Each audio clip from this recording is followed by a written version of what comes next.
And we're live! Ladies and gentlemen, boys and girls, children of all ages, welcome to a show about shows, the original show on this network.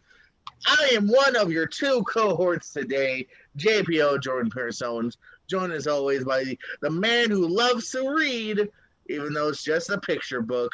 It's Dutch McAllister. Look, you caught me in my Professor Xavier notebook, because I am part of the exceptional gifted youngsters of the world. So, but no. Okay. Okay, I'm basically Professor Xavier without the wheelchair, and have hair. Episode 87, guys, we do it because of family, because we family. It's all about family here as we are in episode 87. I think you know what one of the movies we're going to talk about today. It's been a minute, so we do have plenty of movie reviews. We have several TV reviews. And guess what? We are now halfway there, living on a prayer, as a wise man once said.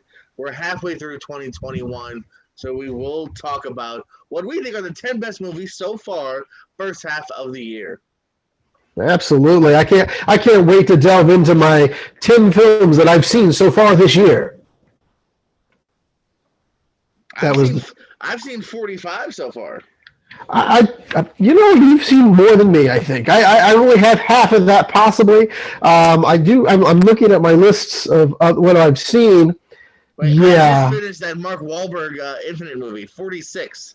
Oh, that's. No, I will not be talking about it in my top 10. But what? This is my top 10. I hated the damn film.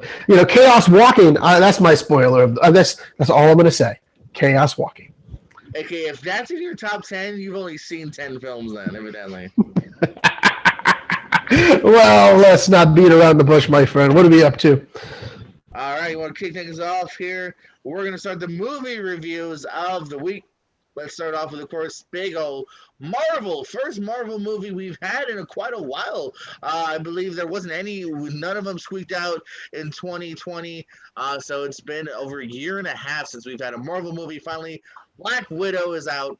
Natasha Romanoff, a.k.a. Black Widow, confronts the darker parts of her ledger when a dangerous conspiracy with ties to her past arises. Pursued by a force that will stop at nothing to bring her down, Natasha must deal with her history as a spy and the broken relationships left in her wake long before she became an Avengers. So this stars Scarlett Johansson, Florence Pugh, Rachel Weisz, David Harbour, and Ray Winstone. Dutch, what do you think about our first Marvel outing in a little while here?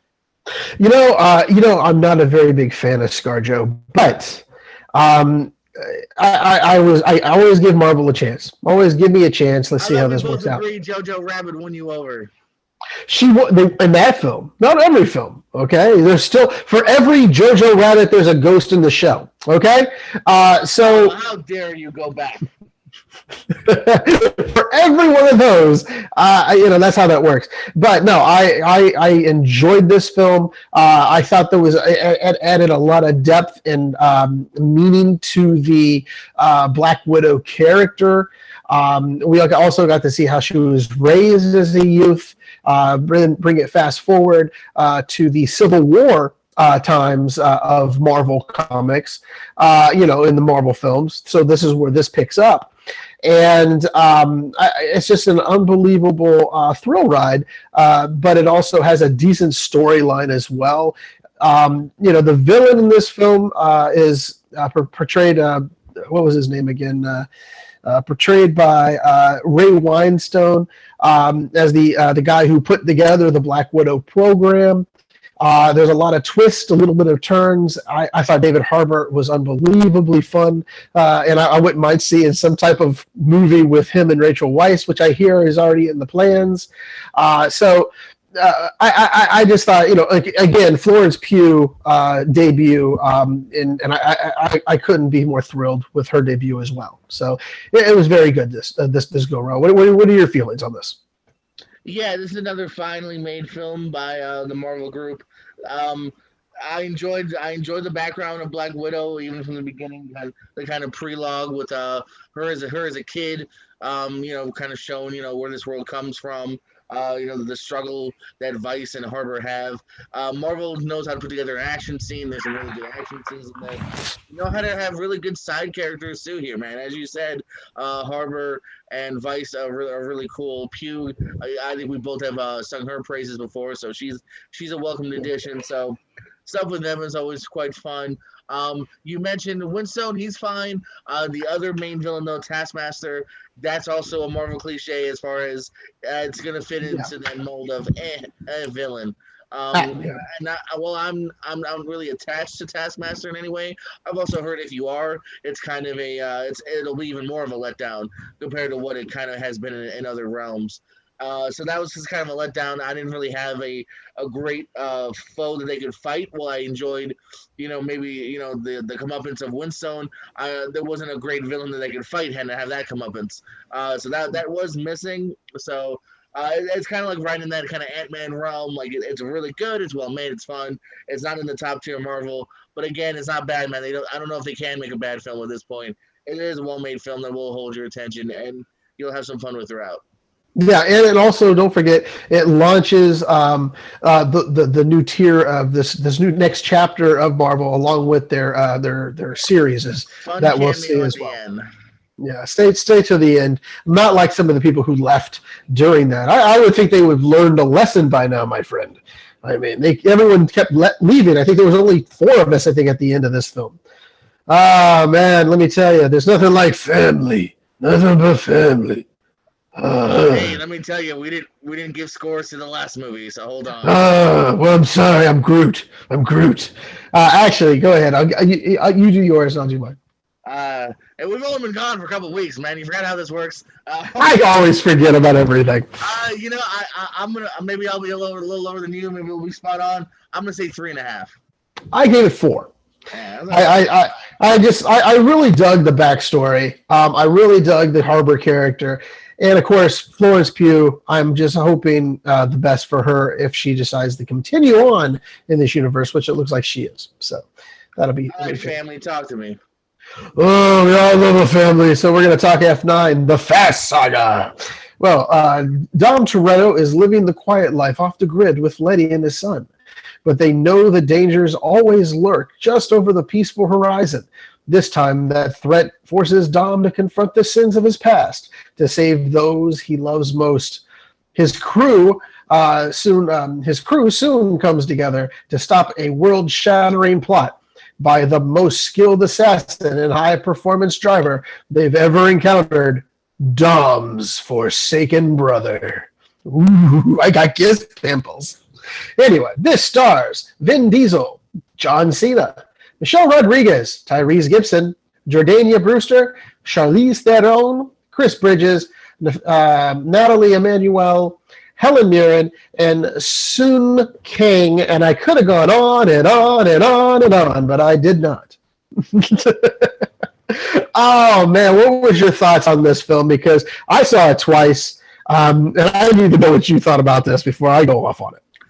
Yeah, thank you for seeing it twice, because it shows that maybe you're better friend than I. I don't know if I would have done that for you. No, I thought it's this is a strange franchise because I definitely do sing the praises of 5 through 7. I think they're a really good mix of just action but they're a little bonkers.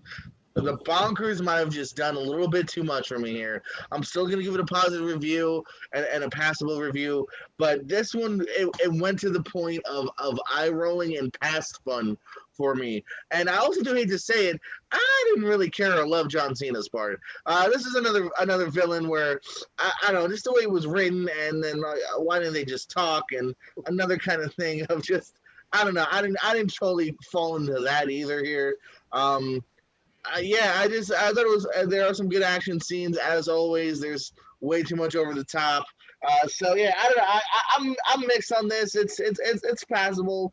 At this point, I don't know what else they're gonna do. I don't feel like while we are trying some new things, space. I don't know if it's all completely working, and I don't know if this franchise is really. I wasn't totally pumped for this. I'm not gonna be pumped for the next one that much. But what do you think? All I know is I'm in for the long haul, and thank God there's only 3 more that I have to suffer through. This one, I saw it in the theater without you, and then I went with you. This is how good of a friend and a good colleague I am, because I could not make heads or tails out of anything I saw in the first one. The first screening, it just blew my mind of what is going on and why is it going on. I heard groans in the background as well from fellow theater goers going, "Oh, really?" You know, when they go, when there's a space journey. I mean, come on. Where are we going? I want to go back to the roots of why we fell in love with this, the fast cars. You know what I'm saying? Let's get back to the fast cars, the racing. Yes, it was a delight to have Helen Mirren in the show. It was a delight to see the sneak peek at the end of the credits. But you know, John Cena's character, as you said, is a one-dimensional villain in this. He could have been better, but I think they wrote it so Vin Diesel would not be overshadowed again by the Rock type presence, because Cena is a hell of a fun actor. We're going to find this out later on, as we know with other shows, but we're going to see this as Suicide Squad comes out and in the Peacemaker show. But it's just, to me, there's a lot of holes you can ride, a lot of holes. They defy physics. There's no such thing as gravity in this film unless it suits their needs.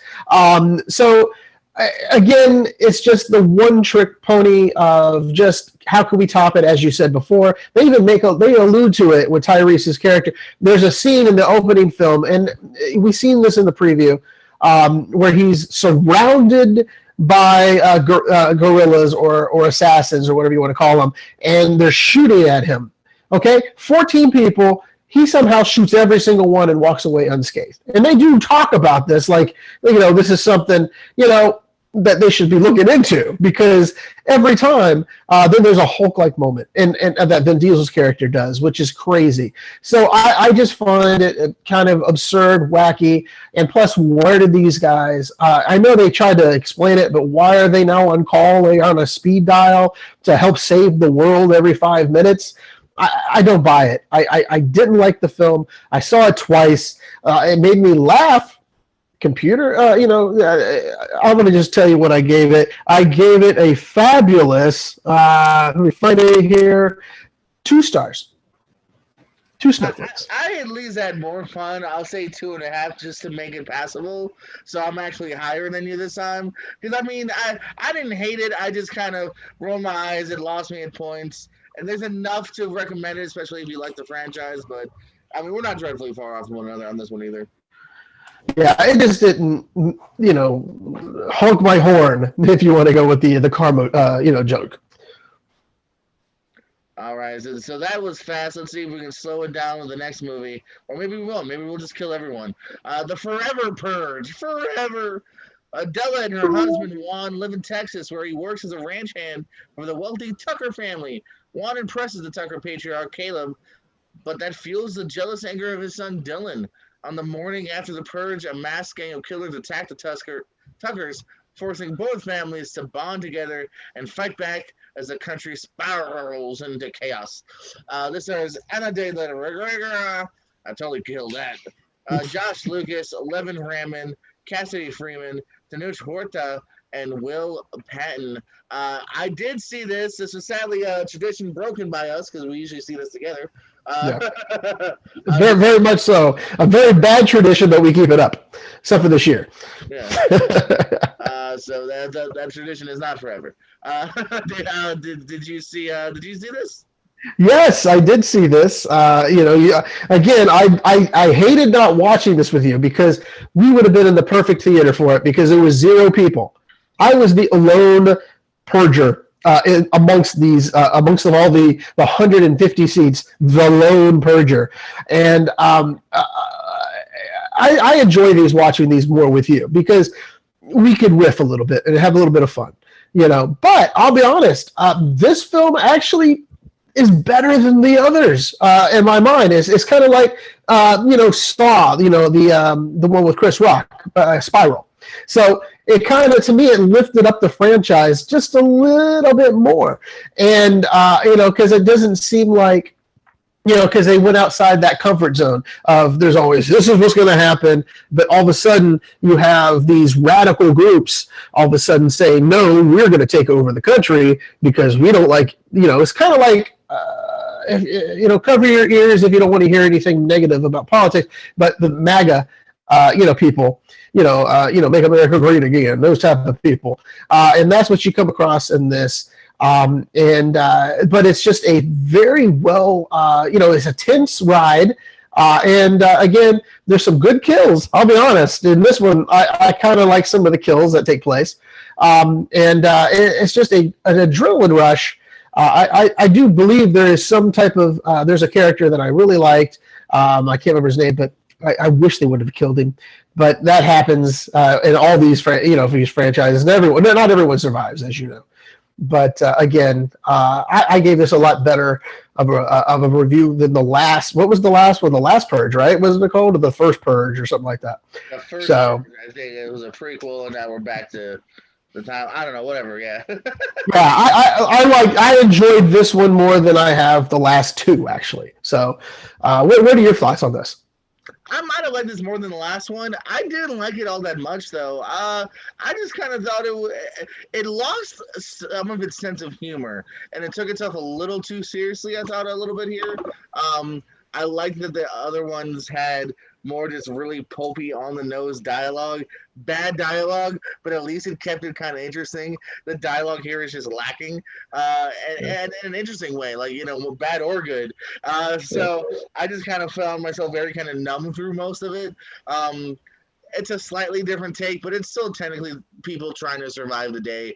It's really not much of a difference between whether it's legal or not. You know what I mean? So it is very much them.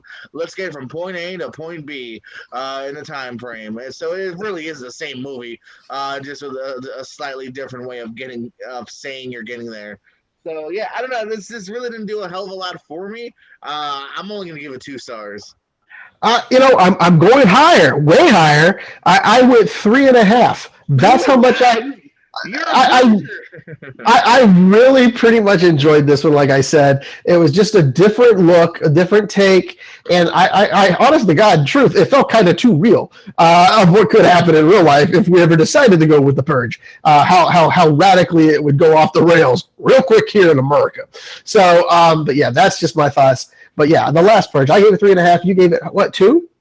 2. Wow, how could we be so far off? Hopefully, we both agree on this next film.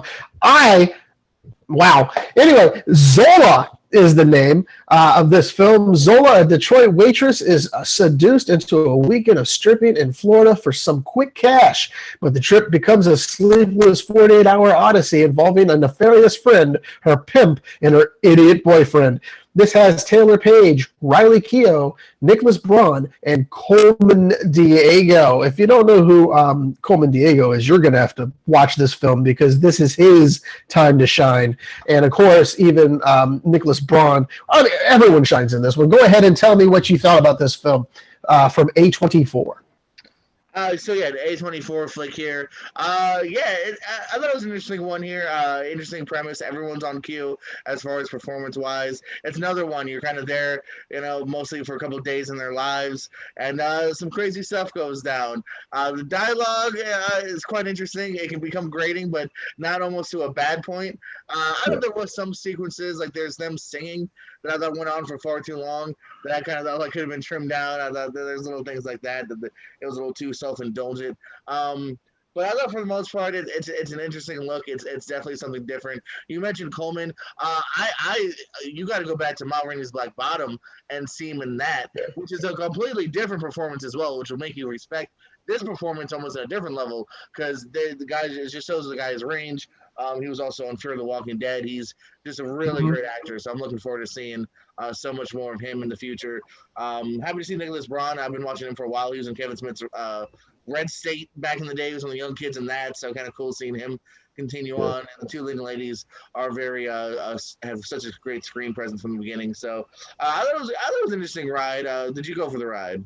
Oh, brother, I was hook, line, and sinker from the very beginning about how she said, let me tell you how I met this bitch or something like that. It was just like, I'm in. I need to find this out. Riley Keough, you would never think that she was the granddaughter of Elvis Presley, but she is. And I got to tell you, fantastic young actress. Fantastic, on point. Everyone in this, Nicholas Braun from Succession over there on HBO, who plays also kind of a daft but somewhat smart guy trying to find his way through a billionaire's family, Domingo, as you said, Coleman. Again, from Fear the Walking Dead. That's where I first saw him, as you said. But this was really unbelievably a great, stellar performance. And oh man, I just loved it. It was dark. It made me laugh in some of the scenes. I just don't know. There's something about the way he was where they're saying, "Oh, I ain't going," and then Domingo's character just all of a sudden, drops into the Jamaican accent. You know what I'm saying? He was like a normal guy sounding. He's like, "Well, let me tell you, you're gonna do." No, you listen to me, lady. That type of thing. She's like, who the hell are you? And I just love it. As you say, though, Keough's, I don't know, Keough's spot, but her after a while, she does great on me. Her accent, her black accent, if you want to say it that way. But it was fun. It was just, it's just a breath of fresh air from this filmmaker. Unbelievably good, based loosely, I guess, on some tweets I didn't know about. So that's fantastic. So I'm just going to tell you what I gave it. I gave it 4.5 snowflakes. It was almost a 5, but 4.5. That's good enough.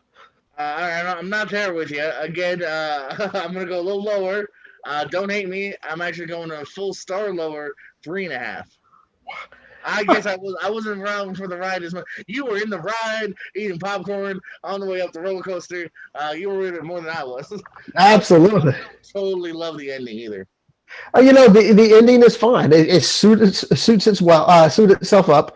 You don't need to go any further. It was 48 hours. We got it. We got the ride that we wanted.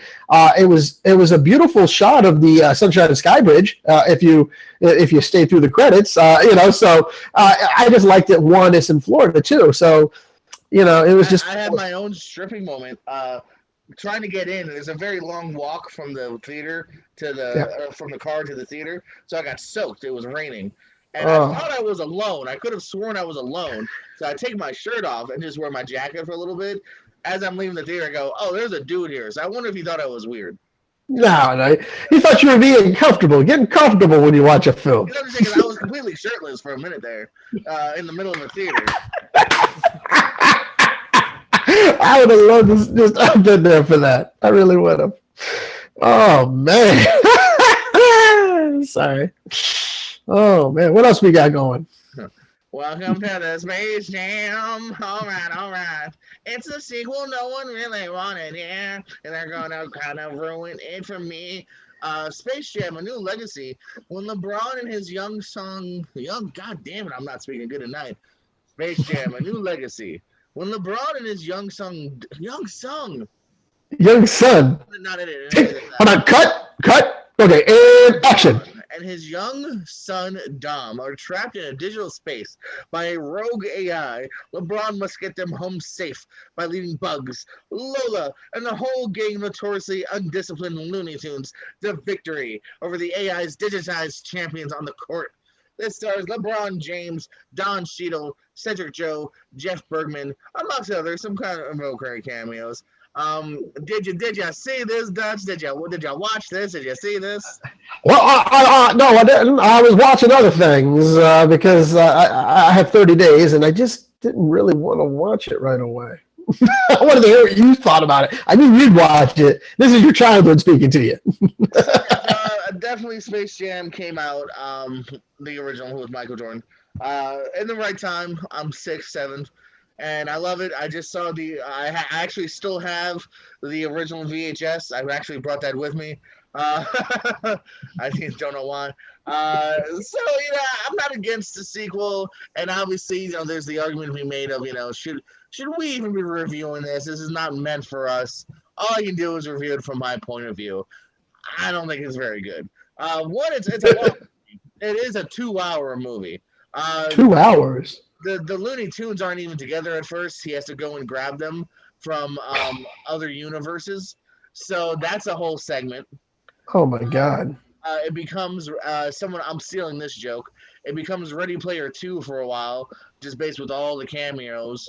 Because there is, Uh, one character's in one universe. They got to go that one is in the universe, and then even later on when they're playing, as you can see, the whole thing is littered with Joker and King Kong and the Flintstones uh, and you're kind of that's probably the most fun I had, just kind of being like, oh, it's a Game of Thrones White Walker. That's interesting.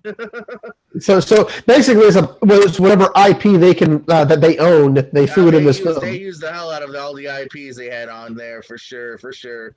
Couple cameos like the last one. I won't ruin them. I think one known one is Little Earl Howie's one of the announcers. He's got a couple of funny chuckles. That was another thing too. Is I can laugh at a good kids movie. I just didn't find myself laughing that much too either here. You see in the trailer the one rapping segment that did whatever for me. And then it really weird. Like, it's also reminding me of Lord of the Rings, where I felt like it ended 3 different times. Trying to strings and you just don't care. And then there's even a weird thing they do with Bugs that doesn't pay off. That feels like they're tugging it just to tug it and then go, but there really wasn't any consequences after all. Really weird move. So yeah, I don't know. I just kind of nothing the movie for a large chunk of it. There's moments here and there. There's one cameo that did make me laugh. I don't really care much about the connection between him and the kid either. I don't want to shit on the kid, but the kid was fine. Shield has fun. Don Cheadle's the main AI. I didn't like the goons. The goon squad is not as fun as the last one, both before and after their transformation. I'm also very sad that the original goons didn't cameo. A very missed opportunity, in my opinion. So I have a question, and I don't. If it's going to spoil anything, you just tell me. No comment. Okay. Yeah. Bill Murray? No. Bill Murray. I don't feel like there is. I don't even feel, and I don't know if I paid 1,000% attention to this. I checked emails, but I don't even feel like even Bugs goes, "What, didn't we do this already?" That's horrible, Bugs. But you get to the point. Like, I don't know the reference of like this has happened. And the reason they play basketball too, and the whole reason he's in is a lot more contrived than the first one. I know it's a kids movie, so maybe that shouldn't matter, but it is a lot more contrived as to why they get to a goddamn basketball game. Well, all we know is that these bad guys stole a child, and that's why he's got to play. There's more to that. It's a lot more contrived than that. It's more contrived. So there's too much thought. That's all.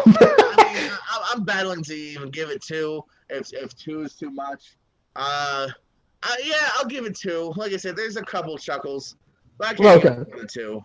Well, I will sit down and watch it this week, and next week I will, or the week, or whenever we get together, I will tell you my review of that. Because I'd love to hear it, because there's a movie coming up today that I'd love to hear your take on. Okay. So the next film we have coming up, the deal. I've been wanting to see this, but it just seems like it's a bummer. You saw this. The Father. A man refuses all assistance from his daughter as he ages, and he tries to make sense of his changing circumstances. He begins to doubt his loved ones, his own mind, and even the fabric of reality. This stars Anthony Hopkins, who won the Academy Award for this, Olivia Colman, Olivia Williams, Imogen Poots, Mark Gatiss, and Rufus Sewell. And this is about an old man who's, of course, Anthony Hopkins, who's battling dementia. Isn't that correct? Yeah. So this is like I said, this is the one he won the Academy Award for. In fact, I have a surprise for you, Dutch. Ladies and gentlemen, Anthony Hopkins. He no-showed us too. All right, so we're just like the Oscars. He no-showed us. He's probably asleep. So he's great in this too. I also really want to give credit to Olivia Williams as well. She's great in this. She kind of also stole the show, because I knew Hopkins would be great. So she also kind of like surprised me, because I felt like maybe she didn't get as much credit. Actually, wait 1 second. Yeah, Olivia Colman. I don't know if I said Williams or Colman. They're both really good. Both Olivias are quite good, but They had an Olivia sale and they took them both. Williams Coleman, damn it, Coleman is really I thought has especially some great moments in this. And so yeah, so this is actually from basically his point of view. So this does kind of go in and out of sequence, and it doesn't explain itself right away. So it's also quite interesting in that aspect as well here, of him trying to piece things together. And did that person say what I think that person said? And it is a different look at a horrible disease that has affected many, including my family, very quite personally. The first major loss of my life was affected because of this. So it is a really good movie. It is something that I do highly recommend here. I mean, it's a bummer, but it's not. I don't know if it's overly a bummer. It doesn't dwell. You know what I mean? So it's not. It's definitely not going to make you smile much, but though there's moments where he is charming. There's some good, cute stuff between him and Imogen Poots, who's in this as well. So there's some charming stuff between that, because you do see that flicker of that young charming guy trying to come out as well, which is also kind of heartbreaking when maybe that doesn't come to fruition as much as he would like it to. So yeah, this is a strong 4-star movie for me. Well, that's what I'm saying. I got to be in the mood for a down film, and that's all this past Oscars were to me. It was a bunch of bummer films, and so it's kind of hard for me to really jump up and say I got to watch them all, which you did, I believe. But I just couldn't. Well, you've come close now to watching them all, I believe. But it's just. But there's definitely. I have a few missings as well. Yeah, I just couldn't do it. it does hit home too as well from my family. So okay. So you gonna read the next one? I have to. All right. So The Long Halloween Part 1, Batman: The Long Halloween.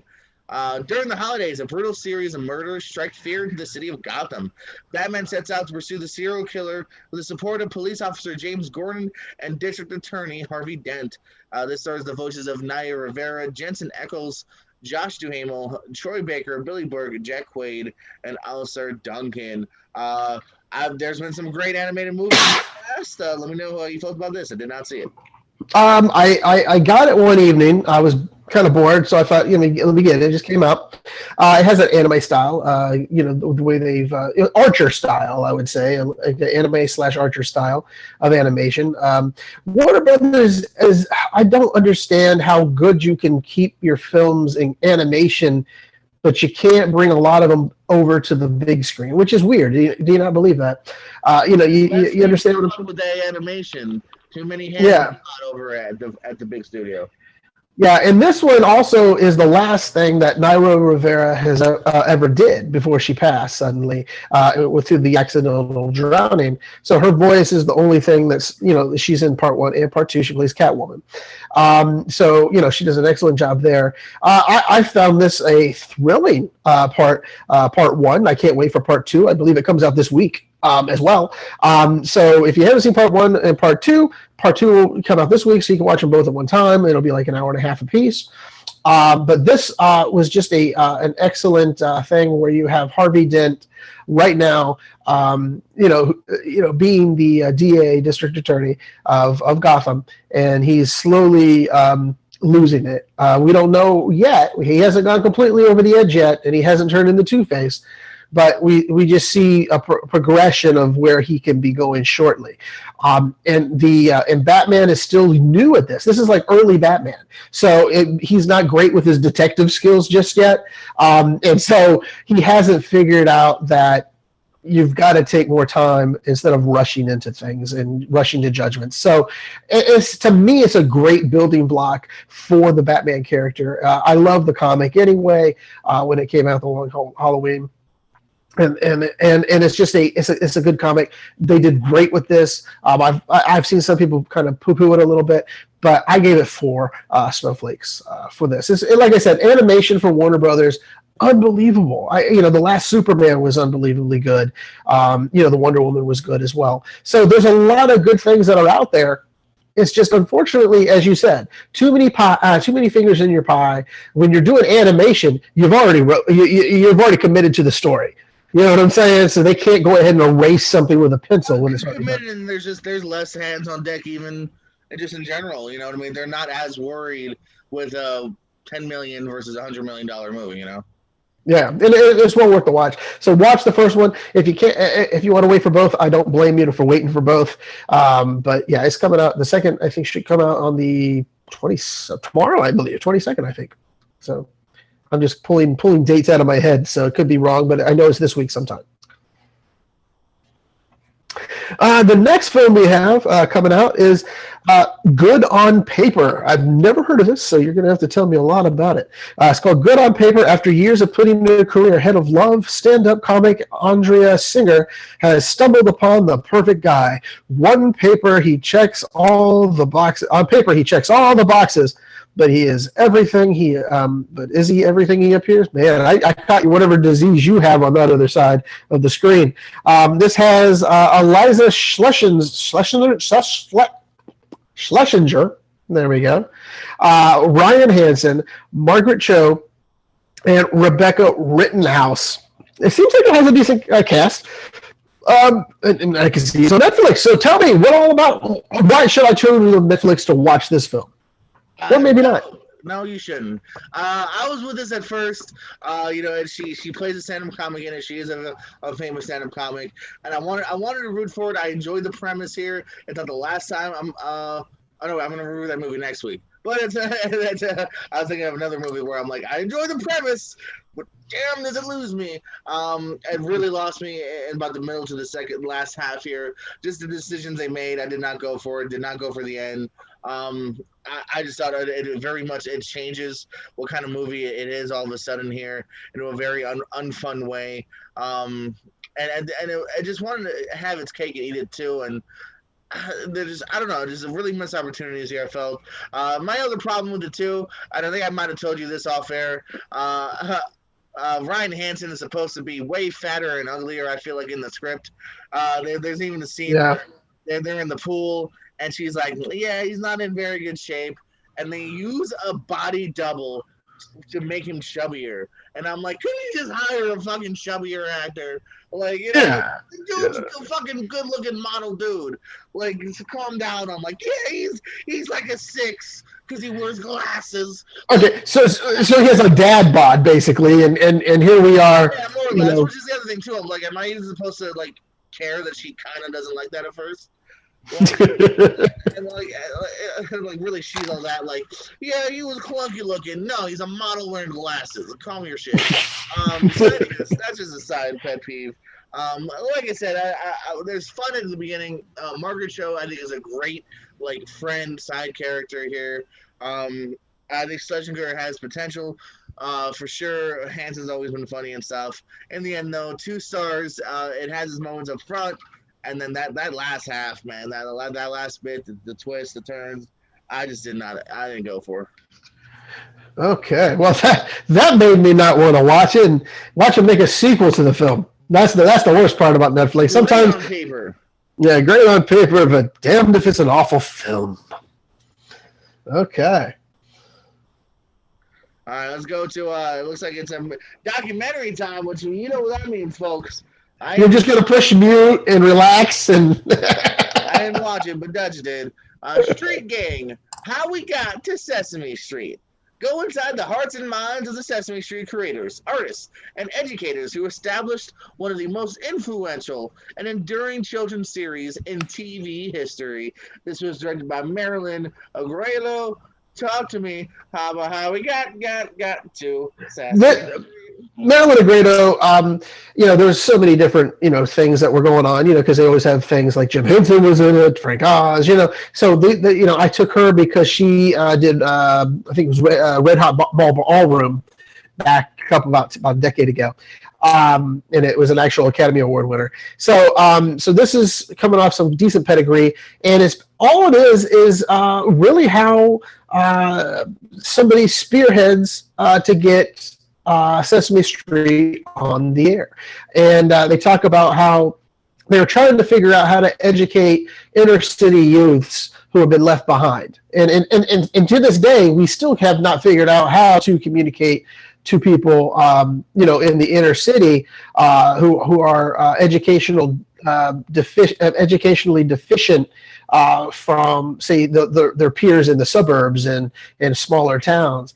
And so they figured a way to try to make kids understand social diversity, understand how to count. ABCs. It's just a great way, in a warm way, of how they put this together to make everyone aware. They had controversy in the early days down in Mississippi, where the public station would not show it because there were black people on the air. And to me, it's unbelievably crazy that you would think that, as we were growing up. But I used to love watching the show, and they just talk about how, they fought against the odds, became the highest rated television show in the private sector. It's just a well put together doc, and it's well worth watching. I gave this a 4 snowflakes. But if you really like good documentaries, this is one to take a seat back and watch and enjoy it.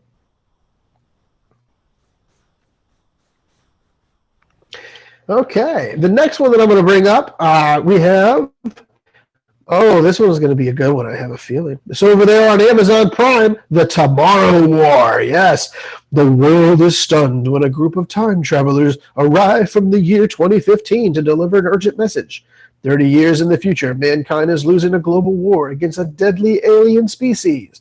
The only hope for survival is for soldiers and civilians from the present to be transported to the future and join the fight. This has Chris Pratt, Yvonne, you do this on purpose, Stravosky, J.K. Simmons, Sam Richardson, Betty Gilpin, and Edwin Hodge. Tell me about this futuristic romp in which basically they're finding sacrificial lambs in the past to kill them off in the future. Tell us about this. Yeah, so new flick over at the Prime with our boy Chris Pratt. Pratt, right? I get all the Chris's mixed up, but yeah, Pratt sounds right. You know what? This is another one you do need to shut off your mind a little bit. Not overthink all the rules, because you can definitely pick this thing apart at the end of the day. There's definitely plenty of, well, why did they just do that? And that would have saved a whole fighting sequence that's killed off multiple characters if they had just simply done that. But then again, my favorite new quote, Dutch, is, a movie's got a movie. This movie definitely makes decisions so it can movie, so it can have a scene, an action scene, or a great shot. There's some fun stuff we can discuss later if you see this or off air. Even towards the end, you're like, what is it just? But I actually thought it was otherwise a relatively smoothly made film. Sam Richardson, who you may have known from Veep or Detroiters or so many things, he does create some good comic relief. Has a decent arc in the film. They do, again, I kind of felt like the movie was over with, and then nope, there's a huge another action sequence coming. So it does continue on for a little bit, maybe longer than I would have liked, but I do kind of get what they had to do. So I actually didn't hate it that much. But no, I actually had enough fun. This actually was better, surpassed expectations for me to a degree. So I would say it's a 3-star movie. That's worth checking out. Okay, well, I just don't know. I look at it and I keep figuring, is this something that I should really get into? Is it gonna just get dragged? But you gotta say, just watch the movie. Movie's got a movie, so let's watch the movie. So that's a good idea, and I'm gonna have to take that type of deal for you. Check it out. Check it out. So the next coming up next, this is a revisit from you. I reviewed this recently. I think I was in the 3.5 range. Let's see what you think. Barb and Star go to Vista Del Mar. Lifelong friends Barb and Star embark on the adventure of a lifetime when they decide to leave their small Midwestern town for the first time ever. This stars Kristen Wiig, Eddie Mumolo, Jamie Dornan, Andy Garcia, and Damon Wayans Jr. So what did you think of Bob and Star?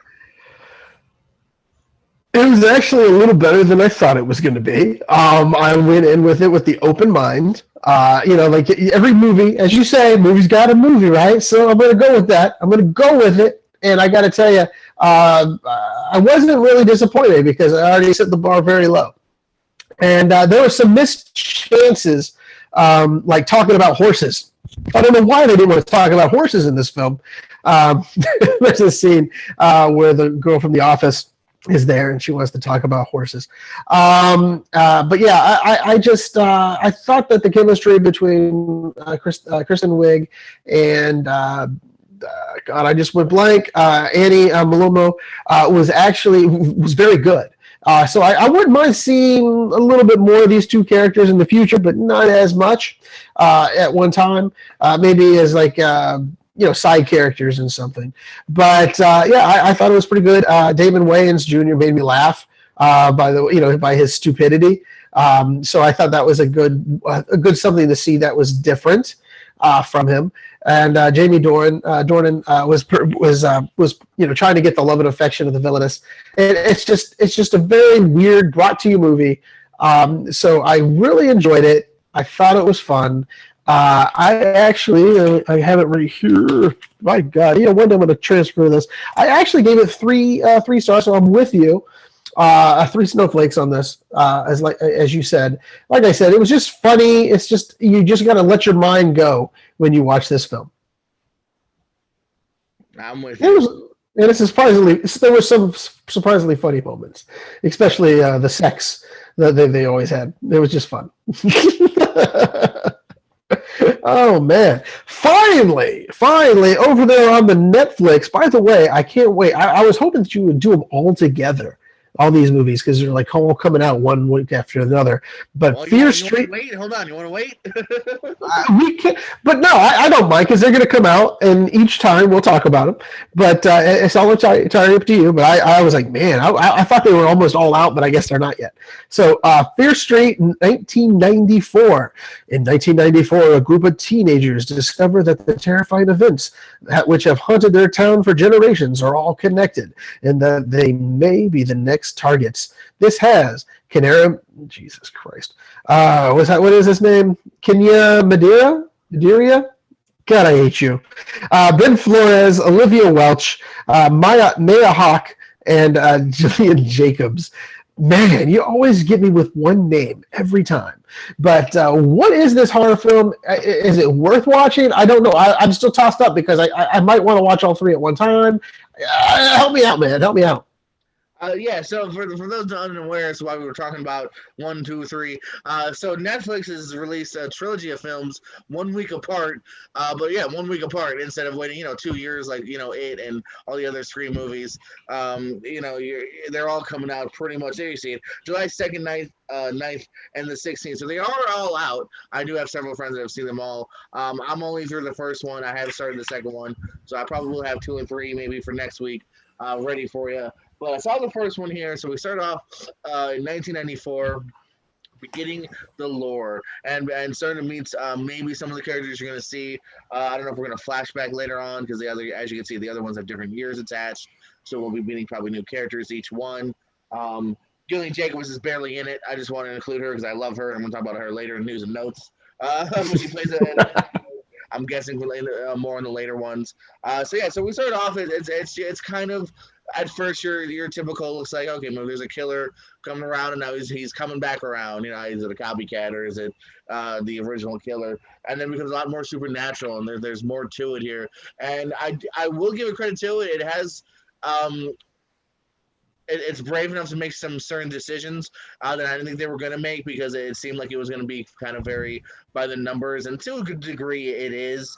It's another one too that I mentioned with one of the other movies that I very much thought this thing was done, and then there's a whole nother, like, no, this time we got to do this to win. And it sets up a whole nother final act. So that happens in this movie for sure. But I enjoyed the cast. I enjoyed the kind of setup of this here. It is a fun one. It has enough laughs likable characters. It focuses on pretty much on four people, 4 or 5 people to a large degree, so that's kind of good there. It's not just nameless bodies dropping here. There's some side kind of unknown characters that drop, but you do kind of get to know the main kid, so that I thought that was well written. So this is, yeah, so far it's off to a good, fun beginning here. I'm gonna say 3.5 stars. I'm gonna say it's worth checking out if you like this kind of genre, and I like I like the fact that we're getting all three in once. That's a fun idea that I don't mind if that happens more in the future, whether it's an action or a comedy series, or something. Yeah, I find that Netflix is trying something different, and I kind of like that idea. Like I said, if it sounds like this was a good one. How many snowflakes did you give this again? I'm sorry. 3.5 in the end. So that's not a bad watch. So I'll probably turn it on whenever the other ones come out. I kind of like I'll watch them all at one time. I'm hoping the other ones are as good, so I could do that. But yeah, I can't wait to see how that's all going to turn out for it. So there you go. Wow, we're good for. We're actually pretty good with movies this week, man. We were stacked, and of course, I omitted a few. I took a few out this week, so because I could have for sure done the same, yeah. Yeah, because I was like, man, I can't put too many because I think we're gonna have or we're at I believe. So we could have gone down to probably Z. Sorry to Happily, Vicious Fun, Moxie, Psycho Gorman, Airplane Mode. You are all left on the cutting room floor. Maybe you'll make it another week. Absolutely, and I have just a few, just like Gunpowder Milkshake and a few others. But I might do that next week. I'm gonna try. Yeah, so and we'll comment about that movie next week. I'm hoping because. Side note: I also saw The Sandlot and Midnight Run for the first time. How'd you like Midnight Run? I know we're just BSing. See, I thought that was probably Charles Grodin's best one. I think out of all the movies that he's ever done, with and De Niro. About it, but quite possibly. And De Niro as well. I thought was pretty funny. I love De Niro, man. I want that De Niro back. Like he was younger and like charming and funny.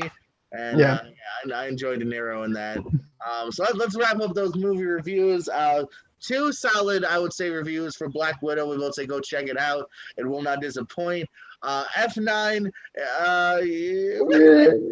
We're everywhere. Yeah. Not recommended, but recommended by Dutch. Check out that horror twist. Solo, recommended by both of us. Space Jam, not a recommendation by me. The Father, big recommendation. Long Halloween, big recommendation. Good on paper, not quite there. Not quite a recommendation. Street Gang, big recommendation. Tomorrow Wars, yes, thumbs up, although not legally. Don't sue us. And Barb and Starg with 2 thumbs up. Fear Street 1994, pretty decent recommendation there as well. Okay, we've wrapped those up, put them to bed. Now we're moving on to the television. Yes, I love television. You love television. We all love television because let me tell you, we got 10 good shows that we're going to discuss this week, and it's just amazing how good television keeps getting. How does it keep getting better? Well, we'll start off with the season 2 of Lego Masters there on Fox. Again, it is hosted by, I always get him mixed up, I think it's Will Arnett, who's there teaching us again how to host like a boss. And it's just so much fun to watch people build Legos. It really, truly is. There is just a contest, and it's just, I don't know how to put it, but it's a thrill ride to watch these people put everything on the line and build these things and either blow them up, shake them up, hang them from the roof from one piece. It's unbelievable what these people do. So yes, if you get a chance, watch Lego Master on season 2 on Fox. Have you seen it yet, Jordan, or are you still putting that? What are you doing? I have not seen it, but I will do this for you. Hold on. Lego Masters. Damn it. Lego Masters. Even your TV doesn't want to hear it. I don't know about you. It takes me twice almost every time. But I will hit record and I will watch the next episode. Absolutely. You'll say, "Wow, what have I been missing?" Ah, man, I tell you, it's probably the best competition show. It's one of those best competition shows. But the reason I'm going to tell you this is they don't sabotage each other. You know what I'm saying? They even though they want to see their person lose next door to them, they're really sad when they get dismissed, and you can see it in their eyes because it's a small community, it seems. The next show is over there on Netflix. It's called Trece. It's a Filipino graphic novel brought to life over there for anime over there on Netflix. It is spoken in English. It's not all subtitles. So so I don't really do a lot of say let's watch a lot of English done stuff. But this is fantastic. It's about the occult. And it's just, oh, wow, I can't wait for season 2. I don't even know if there's going to be a season 2, but I need a season 2 right now. So there you go. Triste is just about a girl who has the ability to speak to the dead and also talk on a higher plane of existence. So if you like a good supernatural type show, this is going to be the one for you. My number 3, and I do hope you've seen this. I do. Kevin can F himself. I dropped it because they do it in the show, but I want to say it. Kevin can fuck himself because I don't like Kevin. Kevin can really go F himself in this film or in this show. It is on AMC. It's also on AMC Plus if you want. It's probably the best done sitcom I have seen in forever. It's a dark sitcom in which whenever the main character of Kevin is on screen, it's almost like the King of Queens. You have that comedy and stupidity thing going on. And then whenever they exit, it gets all dark and dank and the real world sits in. And you get to find out what the characters do outside the main character show. And it's just an unbelievably written script, just acted to perfection by everybody in this cast. I mean, I have no complaints. Kevin plays the dirtbag because that's what Kevin is, and if you like him, maybe you're the dirtbag in your life. So maybe you should look at that. And so she comes up with this idea. She wants to kill her husband, and we don't know what's going on because right now we're in episode 5. I'm excited. I love this show. I want more of this show.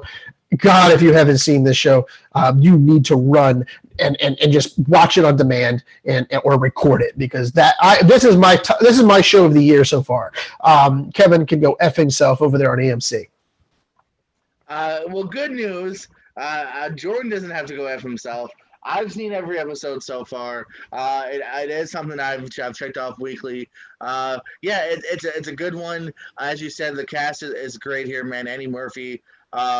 She's fantastic. Kevin, it's actually a funny sitcom when it is the sitcom. Funny enough, like it's corny writing, but it's good corny writing. Like you totally see this being picked up by CBS, and it's funnier than fucking whatever Cedric show is or whatever Matt LeBlanc show was. It's actually funnier in my opinion. Maybe it's because I know what they're going for.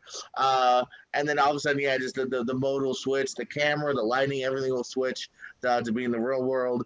I'm looking forward to seeing more Robin Lord Taylor, who's kind of the drug guy who we've only seen a little bit of so far, who's great in the show You, and he was in Gotham. He was the Penguin. So I'm looking forward to seeing more of him. Walking Dead as well. So. And 2 episodes and the second one he dies.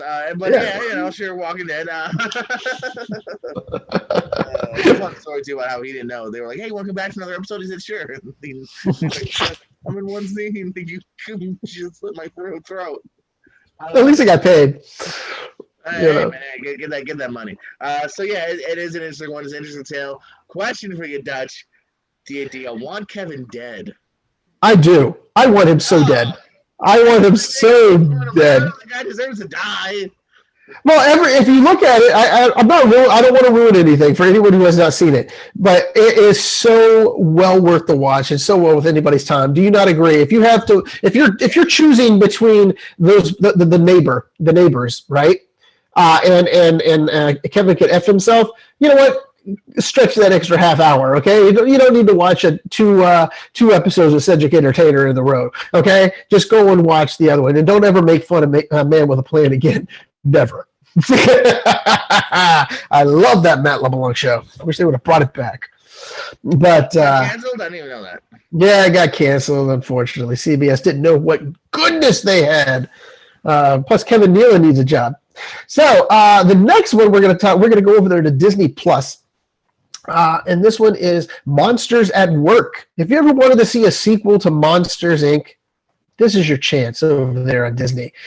This is after they find out that laughter has more power than the screams. So now that what they've done is they have promoted Sully and what's the other one's name? The eyeball character. I can't remember his name. Mike. Thank you. I remember the hairy one. I don't remember the little one. But anyway, but yeah, they're still voiced by John Goodman and Billy Crystal, and they basically pick up right where they're converting over to the laugh. And so what happens is this kid coming from the Scream College, which we saw at Monsters U, he's coming from Monsters U, is looks like there's the kid right there if you're watching it. But he has his name is Tyler. Thank goodness they had that there, and had long horns, and he was the best scarer. And so he comes over thinking that there's going to be a scare. And now he has to change his plans, and it's just a good show. I've whatever how many episodes they have. I think it's 3 at the moment, and it's well worth the watch if you're really into the Monsters Inc. It made me laugh and chuckle a couple times, and it's well worth the watch over there on Disney Plus. Have you seen it yet? No, I was hesitant because is there enough Mike and Sully in it?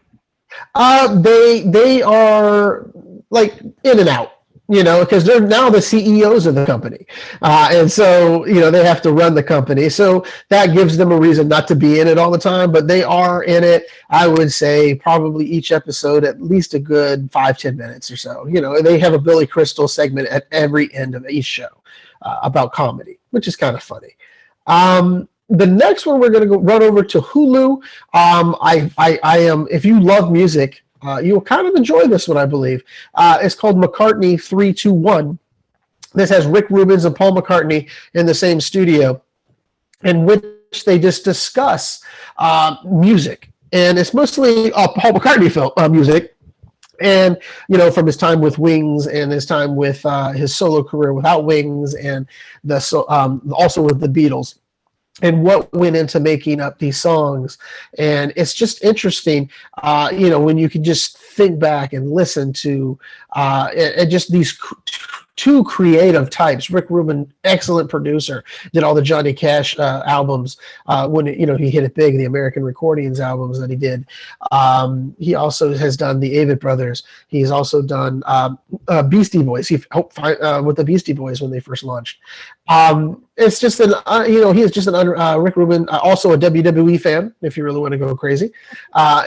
So yeah, he's a big wrestling fan.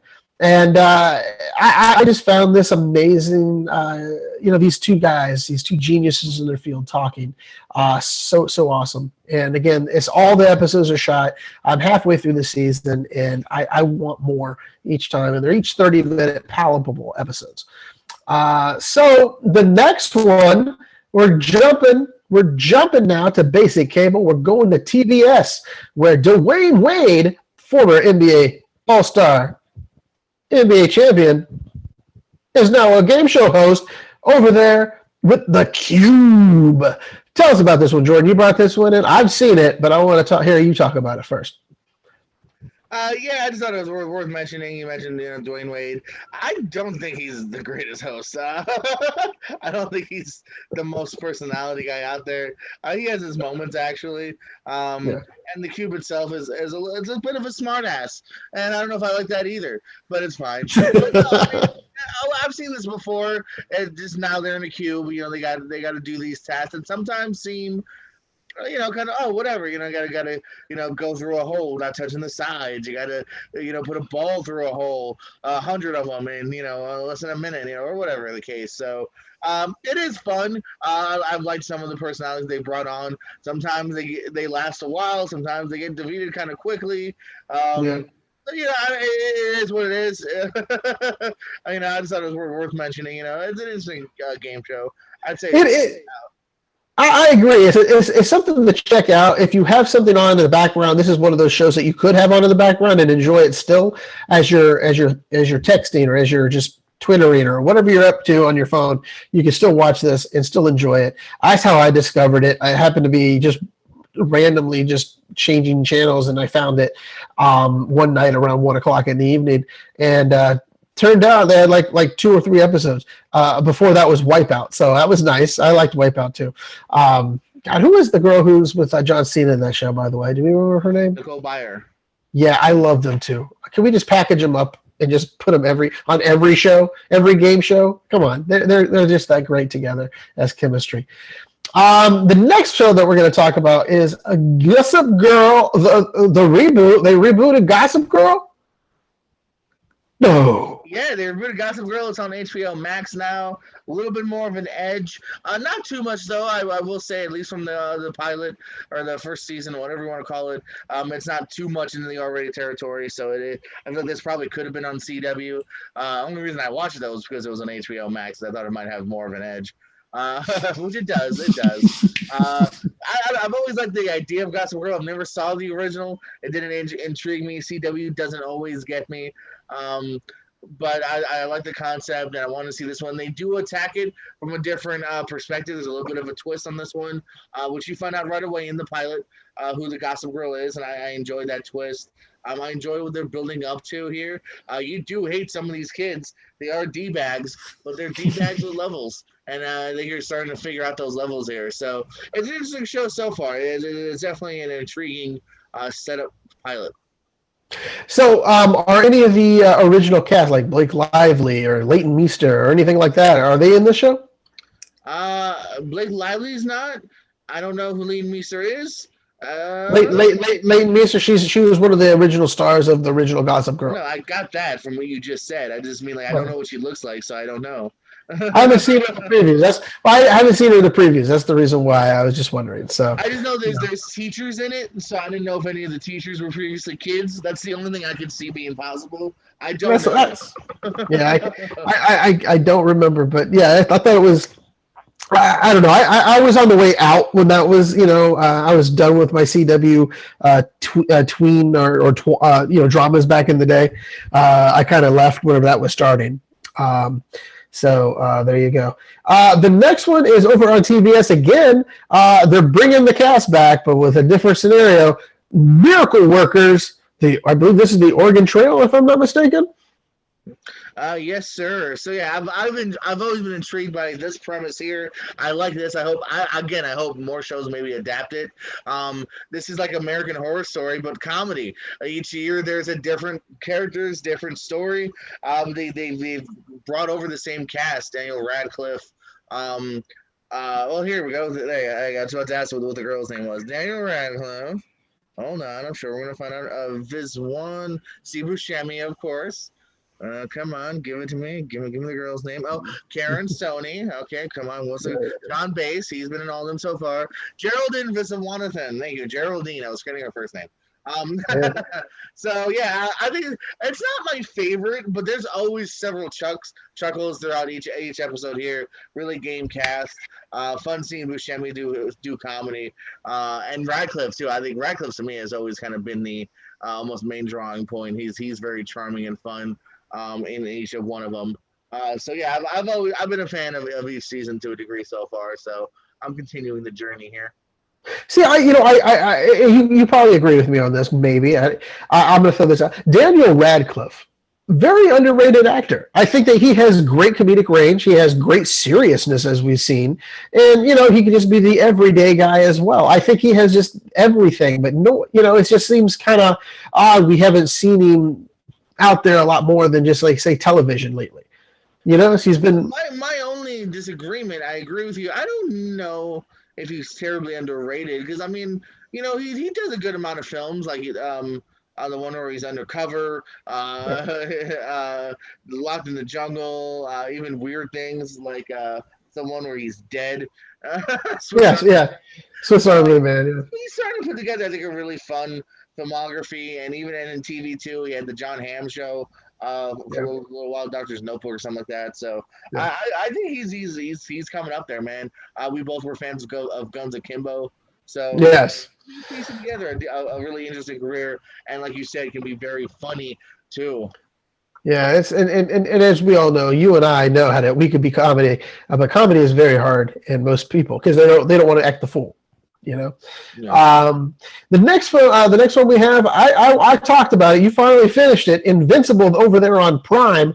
What's your summation of this fantastic little show? Yeah, I don't know if it was just because of the animation style didn't woo me over at first, so I very much was late to the party here, but I thought it was a really good mix. I mean, that first one, to a large degree, you can almost be like, oh, this could be a cartoon on maybe even Nickelodeon that night, and then they get that big twist at the first one. You get to see some real big violence here, and it does get bloody and violent and more mature as things go on. And what a great cast too! I mean, I'm always a sucker for a cast, and this thing has again John Hamm who gets brought back up, Jason Mantzoukas who's becoming I think a great voice actor whenever he pops up. Maybe my favorite part of that damn Mark Wahlberg movie. I'll talk about that next week. And I thought it was a very interesting tale. Stephen Yeun, fantastic. J.K. Simmons, voice him as everything.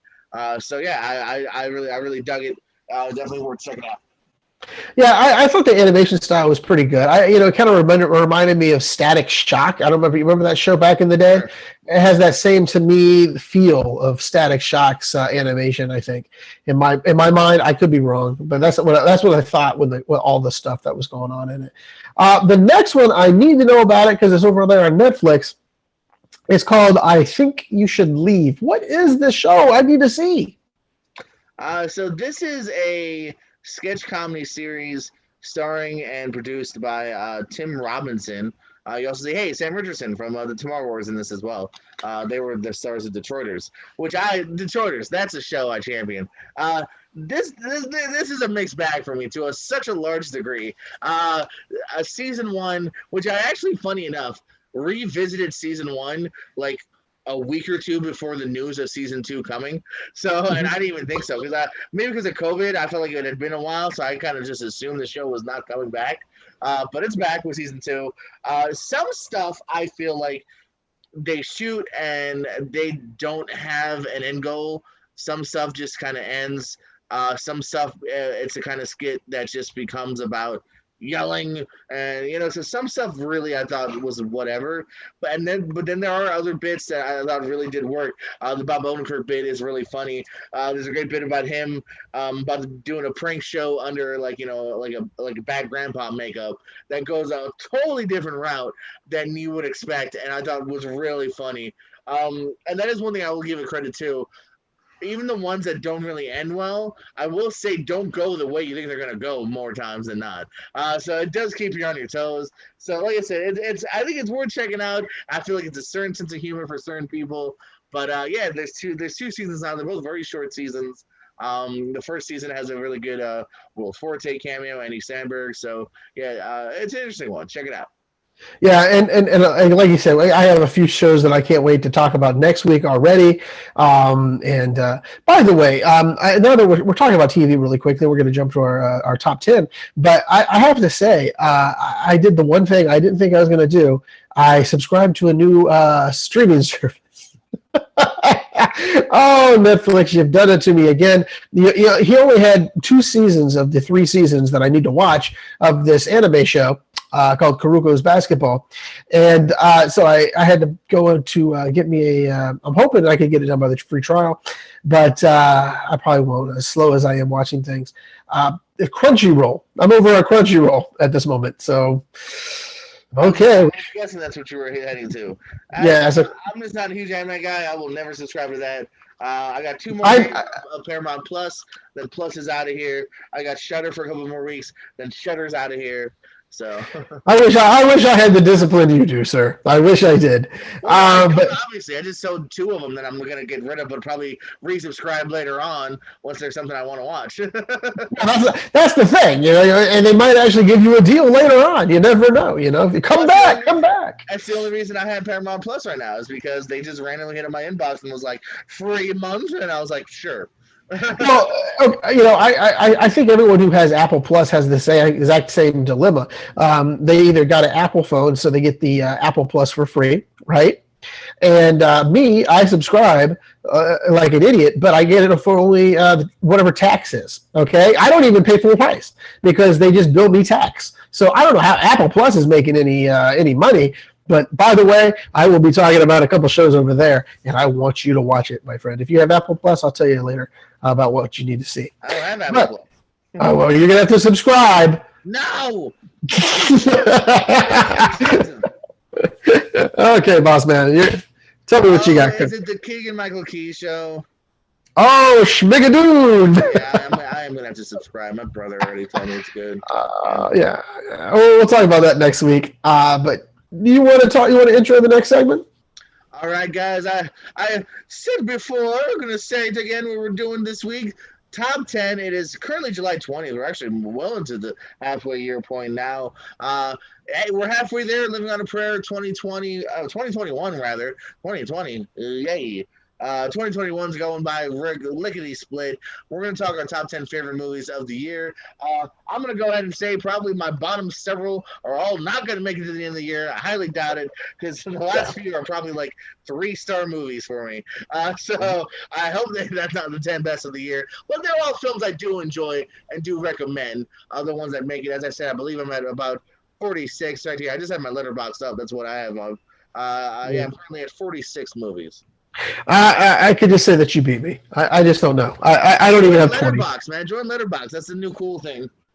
Oh, is that to do with what the hip cats are doing? Yeah, man. But I write mine down in a little booklet. Oh my god. Kick off this list. Top 10 movies of 2021 so far. Okay, I'll give you my number 10 because I don't have a. I really couldn't even come up with oh man, it's just random shit at this point.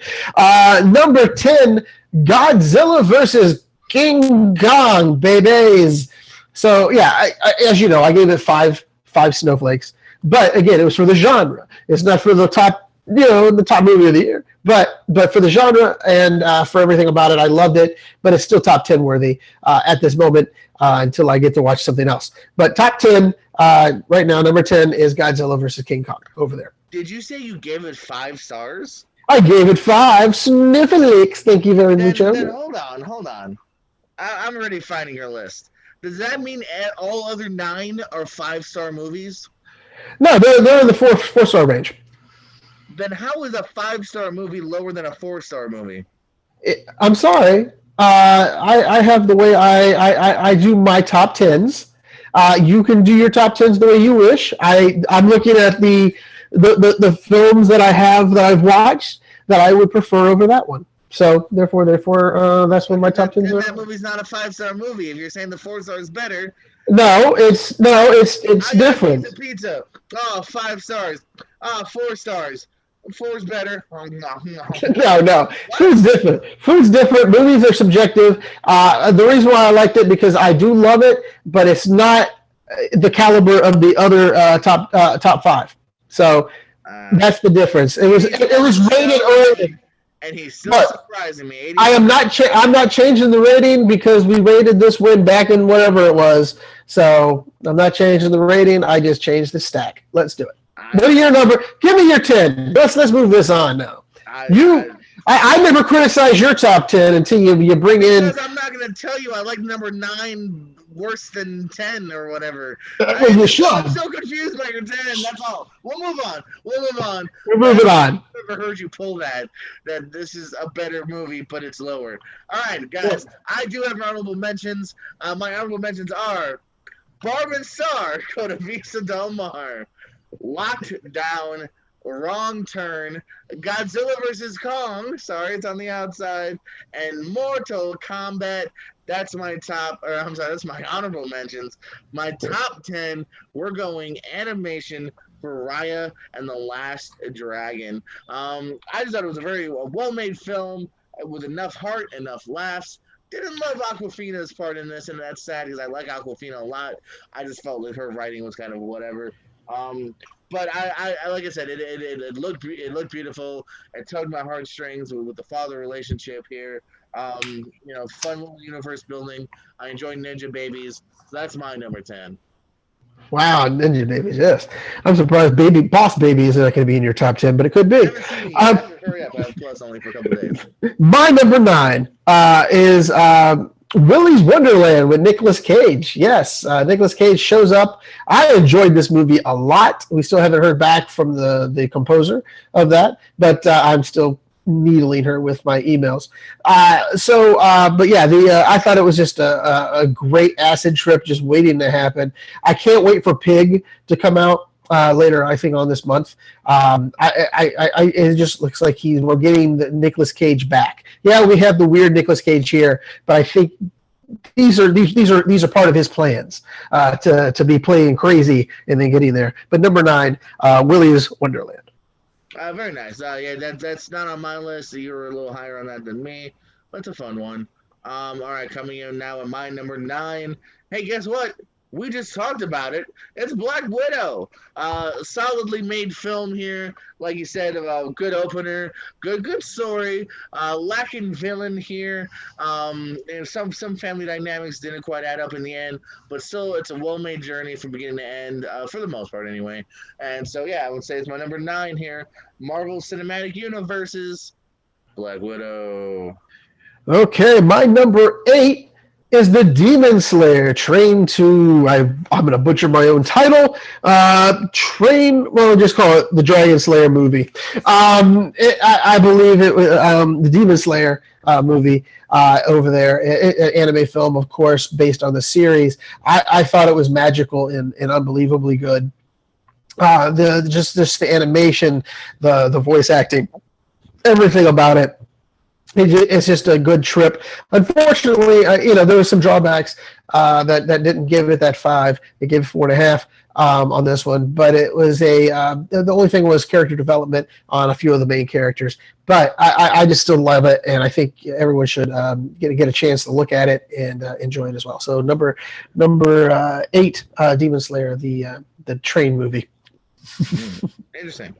Definitely not on my list. All right, coming in at number 8, something we did see together here. Nobody. Bob Odenkirk, action star.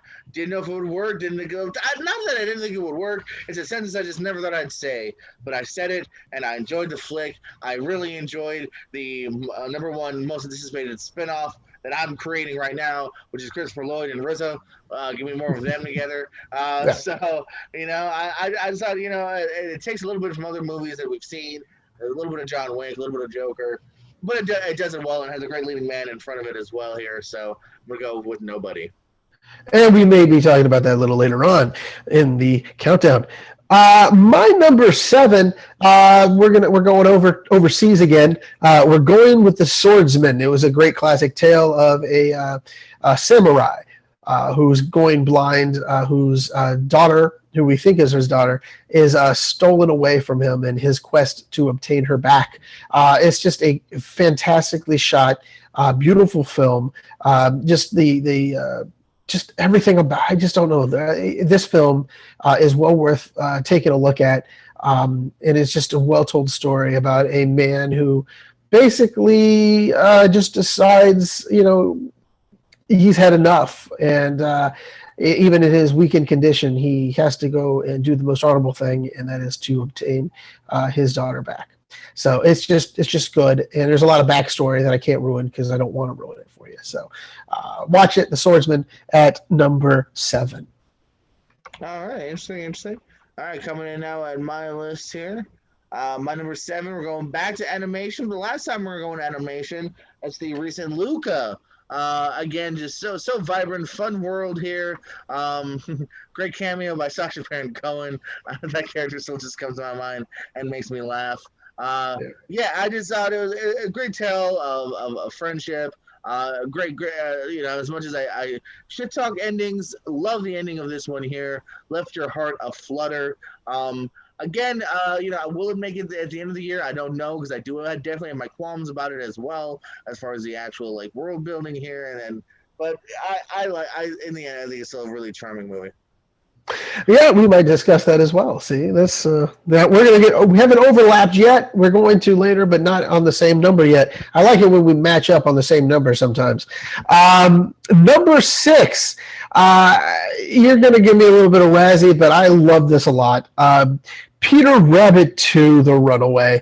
Oh my God, it made me laugh. You heard me laugh like a 2-year-old or 5-year-old or whatever it was in that theater. And even the children didn't laugh, but I did, and that's all that matters to anybody. But yeah, The Runaway. It's just the continuation on with the Peter Rabbit story, and James Corden again voicing.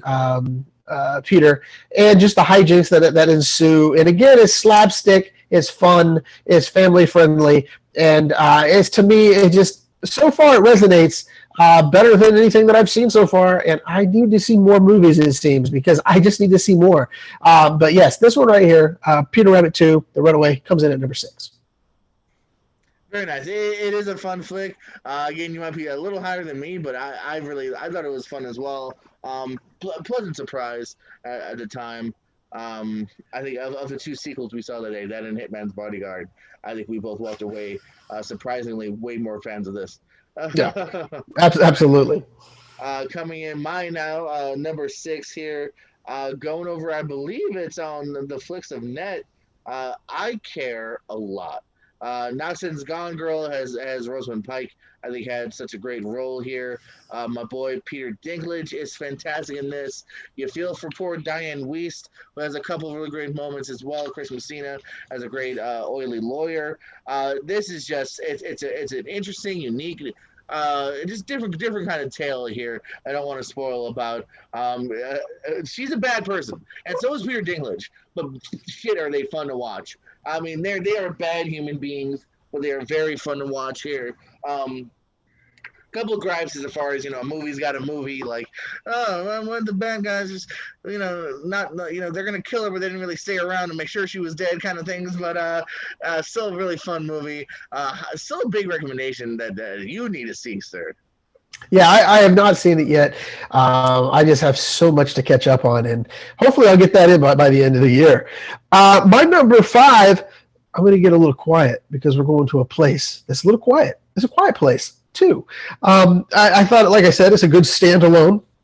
Even if you never saw the first one, the second one is a good standalone to even start with. So I found the second one as good as the first. I thought that the storytelling was still on target. It did, reminisce a little bit about, John, Krasinski's character, who passed in the first one. But I just found it. Well, everyone knows if they haven't seen the first one and they haven't seen the second one, well, they're never going to watch it. But yeah, the second one though is, to me, it picked up well. And there's some holes. Don't think there's always holes in films, isn't there? But I found it to be a worthy sequel, something that I can enjoy. And I did watch it just recently again on Paramount Plus, and it kind of reinforced it. The ending kind of shaky, but other than that, I can't wait for the third to come out and see how this world evolves. So number 2. Number 5, The Quiet Place 2. For once now, or the flip flop, I might be talking about that later. All right, coming in now, we are in the top echelon here for me. Number 5, we got to go over to Apple now. That we were just talking about how I no longer had, but I did have it this time, obviously. Palmer, with Justin Timberlake playing a guy who, looks after a really cute little boy who, is just in a bad spot because of that darn Juno Temple. Yeah. Ted Lasso, such a bad mom here, but just a guy who's trying to get his shit together, who his heart just is won over by this kid and just wants to do what's right, and whether about even how he deserves a second chance. Timberlake, and I love JT was really good in it. And it was a good flick, good tale, well crafted. So that's my number 5. Yeah, I agree with you. I was thinking of putting it up there, but if you want, I could take that out, put that one in there too. It's interchangeable at this point. But it's 5 stars. Well, that Palmer was 4.5. You tell me that. But yeah, Five stars is more than 4.5, so 5 has to be in. my theories are different, but but as a movie as a whole, I look at everything as a big tapestry that I have. But yeah, I agree with you on that. That was a good choice for your five. Number four, though, on my list, you've talked about it. We talked about it here on the show this evening as well. F9. Oh no, I'm messing with you guys. F9, fuck you. I was not going to do it. Black Widow is my number four. I dug it more than you, as we found out. But again, I thought it was a good spin for future films, futures that we're going to see down the line. We're going to see some great stuff. I hope for, again, like I say, from Pugh and Harbor and Weiss. Is it Weiss, right? Yeah, Weiss. So Wise. Okay. So yeah, I just feel that we're going to see some good stuff down the line. Marvel has a plan. We'll see how it rolls. I don't agree with some of the stuff sometimes, but like you said, Taskmaster was not as a threat in my opinion than they should have been. But I put it up here because this is probably one of the better films so far that I've seen this year at number 4. And again, she might not even make the top 10. We don't know yet because it's still early. Alrighty then, yeah, good one as well. Made both of our lists here. Going up now, let's see what we got. Number 4, something I've really championed this year, going now to the Hulu. Let's level up with Boss Level. I just thought this was a really fun live, die, repeat Groundhog's Day, but with an action twist. Frank Grillo, who I've been a decent fan of for a while, a Purge alumni. He's got the right level of fun here, man. Of just, he's a badass, but he can be funny and the twists and turns of how he finally gets to all these people here. Wish there's a little bit more development into Mel Gibson's character here. We both kind of were fans of Will Sasso, wanted maybe a little bit more of him. But as far as the actual action and humor, I just thought it worked pretty well here. So Boss Level comes in. So you think Grillo's having a good year though, because he had I know Hitman's Bodyguard 2 he was in, and I think he had this one, and I think there was something else I just saw him in recently. So I think he's having a decent year as movie productions go. So good for Frank Grillo getting the recognition that he deserves. Number 3, you had a little lower. I'm very high on these John Wick type films. Nobody. I just thought it was unbelievably good. You Better Call Saul is what I was thinking. Because you're going to need a good lawyer to help you get out of this crime. But it was just such a great movie. As you said, Christopher Lloyd, RZA, unbelievably good chemistry. I when we were watching that film and the climax of this film, of course, Christopher Lloyd's in it. I don't know if you noticed, but there was a smile plastered on my face during that whole scene because I thought, holy shit, this is the best I've ever seen Christopher Lloyd in a long time. Ever since Back to the Future, we've not seen him do anything crazy. This is the craziest role he's been in since forever. And I thought Odenkirk was just cast it well and very believable with his abilities. He's older. They show his in this scene where he's on the bus where he gets his ass handed to him a few. Jones just keeps on going until he gets it back. And I just love it. I love violence in films for some reason, especially when it's well choreographed. Interesting of how they do it. So, and again, this was done by the producer of John Wick. That's why it kind of seems a little John Wickish, but maybe that's why I love it. But number 3 on my list, Nobody. Very good, very good. Fun flick, man. My number 3, I'm gonna get a little sad, little serious here with you. It's called Our Friend. Our Friend, Jason Segel, Casey Affleck, and Casey Mulligan, I want to say. So just a real nice tale here of a family being put through the worst case scenario. Mulligan's got cancer, and some of the last days it jumps in and out of the time frame here. There's some revelations here, some good twists upon the revelations as well. And there's a couple scenes that put it really over that next level for me. There's a fantastic scene of Siegel, off on his own on like kind of like a nation on like a hike that I really love. There's a fantastic, quiet, great ending that I've actually rewound a couple times to watch that I enjoyed as well here too. So sentimental, but I think in the right ways. That's why it's my number 3. Okay, I'm gonna have to get this. I'm gonna have to watch this somehow. I'm waiting for it to hit on one of my streaming services, and it's not happened yet, brother. Oh man, my number 2. You had it. I'm not sure where you had it. You're gonna have to tell me where you had it. But my number 2 film is Pixar's film Luca. 7. You had it down to 7. I have it at number 2. I just found this film just good. I mean, really, it was really no thought about it. It wasn't overthought. It wasn't saying, okay, how are we going to make these monsters? How are we going to make these people? I just found that, just seeing this film, to me, I enjoyed it because it just, I don't know, there's something about it that's just warm and spiritual about this film, about 2 kids finding friendship, even though there were 3 kids actually finding friendship within a different world, and the world of acceptance as well. You can read whatever you want to read into what everyone says they should read into it. But again, I just found it a heartwarming tale about a good summer of fun. I don't know. It's just something about this film that I've watched it now 3 times, and I just find this one probably the best Pixar film that I've seen in a long time.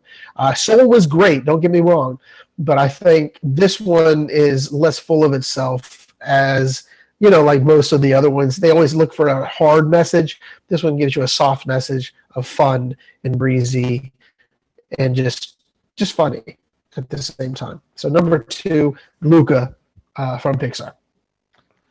Oh boy, we're almost there. All right, very nice 2 here. My number 2. Hey, you talked about it earlier. I'm gonna bring it up now. It's higher on my list. I gotta get a little quiet though. All right, get a little quiet. At The Quiet Place 2, tremendously worthy follow up to the last one. Another movie that made my top 10 of that year. I believe top 5. The first one of that year. I met and surpassed my expectations here. I really enjoyed where they went with it. Got a couple little nitpicks here and there, sure, but I don't know if it's a standalone. I'll fight you on that a little bit too, because I definitely think there is stuff. Knowing that the 2 young leads, their history, I think definitely helps.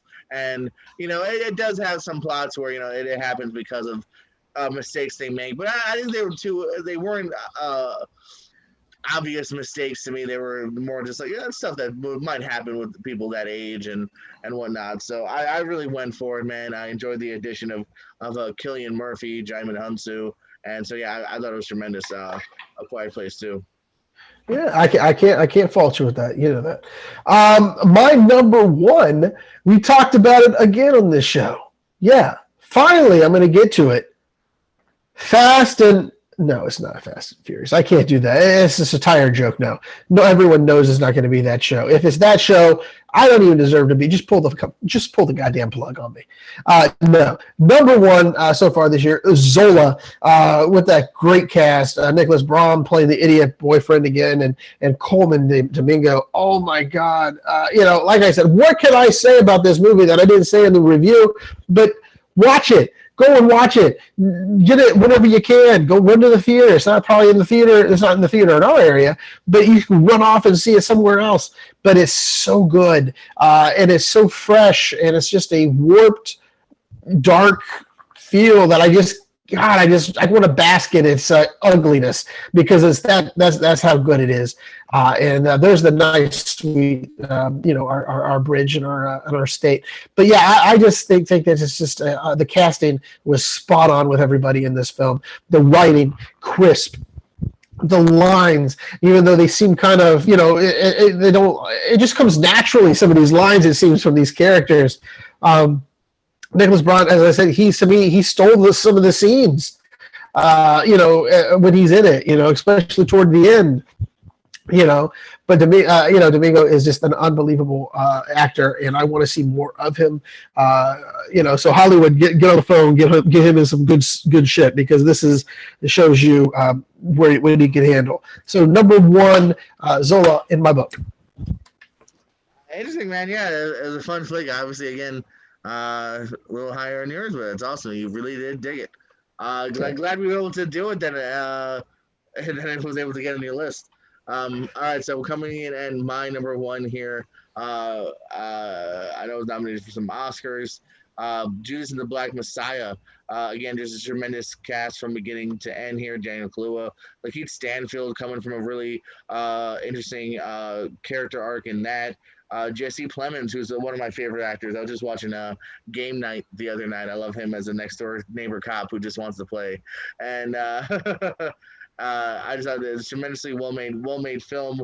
Good worthy tale here.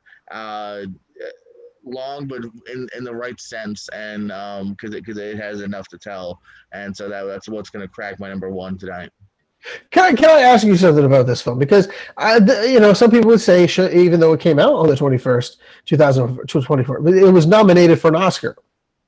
Should that not be a part of this, or should we just say we can't count it for this year? I mean, because it was basically supposed to be released in the small cinemas in 2019 or 2020, and then brought out in 2021, even though it has a 2021 release. You know what I'm saying?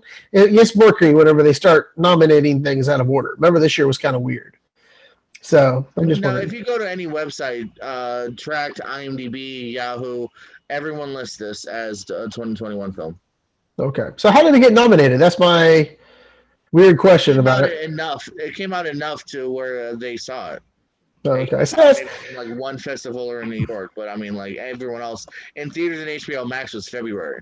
Yeah, I know. I'm just saying though, it's kind of an odd. I like it. Don't get me wrong. I'm not fighting you on it. I'm just saying it's just an odd thought process when you really put it in. I've had people throw in Nomadland on their list for 2021, and I've fought them on that. And you can fight them on that, I think, easily. Yeah, because I mean that I think played in enough of other places, and IMDb, and I just go by IMDb and Track. If enough people say it's 20, because even Our Friend is another one that did play in the festivals. But if you go by, the DVD release and when it was actually wide, it's a 2021 movie. So no, I'm not picking a fight. I'm just saying that I can see where it's a discussion I've had already with Nomadland. So would this be eligible for an Academy Award this year? Well, I don't think you can. I don't think you're mixing the two. I don't think the two have to be mixed. No, well, usually I'm just saying how it usually goes is they go for the year before. I just get confused. And I know 2020 was an effed up year for everybody, so we saw some. I think this happens almost every year though, where there is stuff that will come out a little bit in December, and then even you could. Some people argue, what is it, 1912 or whatever that we like. No, that was a solid early. Okay, maybe I'm thinking. I'm just saying. No, that's all right. That's all right though. There's plenty of occasions where stuff is a little in December to get the critics and the nominations, and then it's wide in January. Yeah, well, I know, but I'm just figuring what they could do with this one. But anyway, let's get over it. Let's get on with our top recap real quick. I'll give you my top 10, and then you can or you could give me your top 10, and then I'll end it, and then we'll go to the next segment. No, you start. No, I start the next segment. Anyway, fine. Yeah, you start. My top 10. Godzilla versus King Kong. Number 9, Willy's Wonderland. Number 6, Demon Slayer, the train movie. The Swordsman is number 7. Number 6. I can't say that word, and I'm not going. Train movie. Okay, fine. You want me to say it? Okay, it is Kimetsu no Ya, the movie Mugen Train. Okay, or something like that. So thanks. Okay, I can't speak Japanese. Number 8 is that Demon Slayer movie. Number 7, The Swordsman. Number 6, Peter Rabbit 2, The Runaway. Number 5, The Quiet Place 2. Or is it A Quiet Place 2? Is it A Quiet Place or The Quiet Place? A Quiet Place. And number 4, Black Widow. Number 3, Nobody. Number 2, Luca. And number 1, Zola. All right, coming on my list, number 10, Ryan the Last Dragon. Number 9, Black Widow. 8, Nobody. 7, Luca. 6, I Care a Lot. 5, Palmer. 4, Boss Level. 3, Our Friend. 2, A Quiet Place 2. And number 1, Judas and the Black Messiah. Look at you. Oh, fancy lad. No. Anyway, that's our top 10. Hopefully, I don't know what we're going to do next week, but or whatever we're going to do it. But yeah, top 10, I can't wait to find out what we're doing. Choosing or my choosing? I don't know. So it's going to probably be stupid if it's me. But anyway, now is my favorite time of the show where I zone out and repeat any news that I find that you've already stated. So it's part of my fun. It's called News and Notable Stuff. And Jordan, reported by me, JPO, and then possibly re-reported by Dutch. Yes, I just want to drive the point home. So there we go. So come on, brother, tell me some of the good news and notables that's going on in this day and age out here. I've got good news. I've got bad news. I've got news that's not even really news, in my opinion. We got Antonio Banderas has joined Indiana Jones 5. iCarly, the reboot on Paramount Plus, just got a season 2 renewal. Ian McShane will return to our John Wick franchise, along with Keanu in John Wick 4. Ian McShane will be back. Speaking of people that will be back, got a couple backers. Winston Duke will reprise his role as M'Baku in Black Panther 2, and Jennifer Carpenter will appear in the new Dexter series as well. We've been hearing about it, I feel like, since 1984. The Rock's Black Adam has finally filmed, so that's wrapped. He looked like he was jacked for it. This is the news that's not really news portion. Couple actors, people, you ever hear actors who are like, I would love to play that part again, Alicia Silverstone is back, girl. It's like, yeah, of course you would like that money. So a couple of those were in the news. I just thought were interesting. Mike Coulter said he kind of always feels like there's so much more left to be done between him and Luke Cage, which I think absolutely. And then another thing I would definitely agree with as well. I mentioned my girl from Community earlier in the new Fear Street movies. Gillian Jacobs shouted out her character Mickey from the TV show Love on Netflix, which I've championed before. 3 seasons, saying she missed playing that character. I think there could be more done in there. I agree with that. It's actually the reason I included this article, because I just want to sing them show's praises once more. Both on Netflix, by the way. So Netflix, come on, give us some more love. Give us some more Luke Cage, or Marvel, something. Something not happening over at Amazon is the Joe Exotic series with Nicolas Cage. I'm very disappointed in that, man. I really wanted to see how freaky he can go.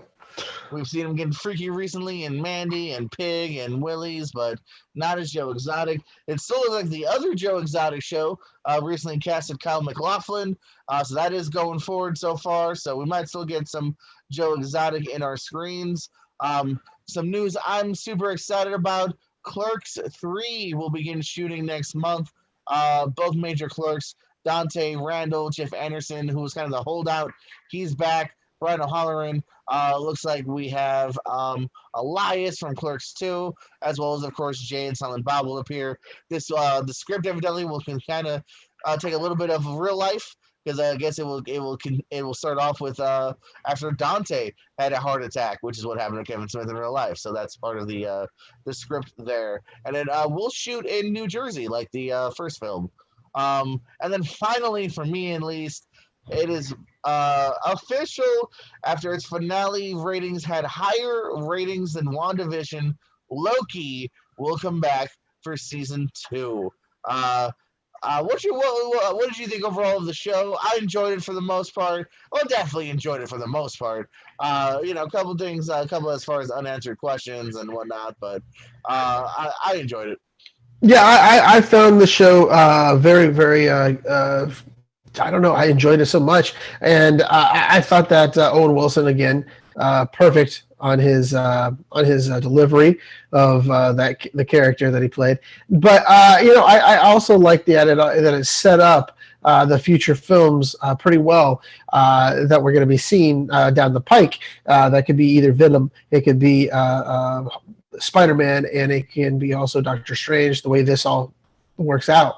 So I can't wait to see how all this kind of intertwines with one another, and how the universe of Marvel goes and how they take a multiverse, because it's going to be probably next summer. I know it'll start this year, but next year we're going to have the Battle of the Multiverse, I believe, with Flash.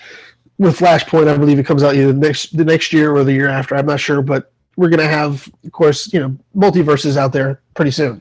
So on DC side and Marvel side, but I think Marvel will probably be able to take care of it a little easier than DC, unfortunately. But yeah, I'm excited to see how this goes, and congratulations to Hiddleston on getting a re-up of a series, and for a character that he didn't really want to play, it backed up the Brinks money. So that's how you do it. But other than that, I don't really have much anymore than what you have. I'm actually pretty good. I learned a lot tonight. We also learned that, let me think here. The Netflix came out. The only thing I can say is Netflix came out and said the Zack Snyder film, that atrocity of a film, came out and is one of their highest rated movies on the thing. And as well as what's the name of that one movie that you haven't seen yet? The Mitchells versus the Machines, also one of the highest animated films that just supplanted the Spider-Man Into the Spider-Verse. So that just supplanted that as the most watched animated film. So there you go. There's some decent notes. Other than that, man, I am good. How about you? You good? Yeah, man, I feel pretty complete here.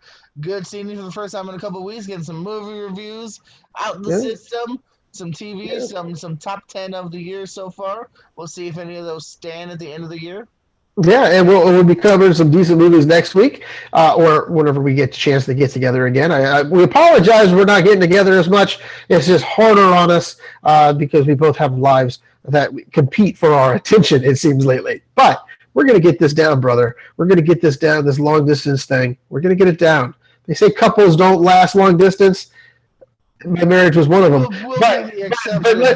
My former marriage was one of those. But let us do this. I think we can make it. And I got to show you something off the air that you're going to just die for. Okay?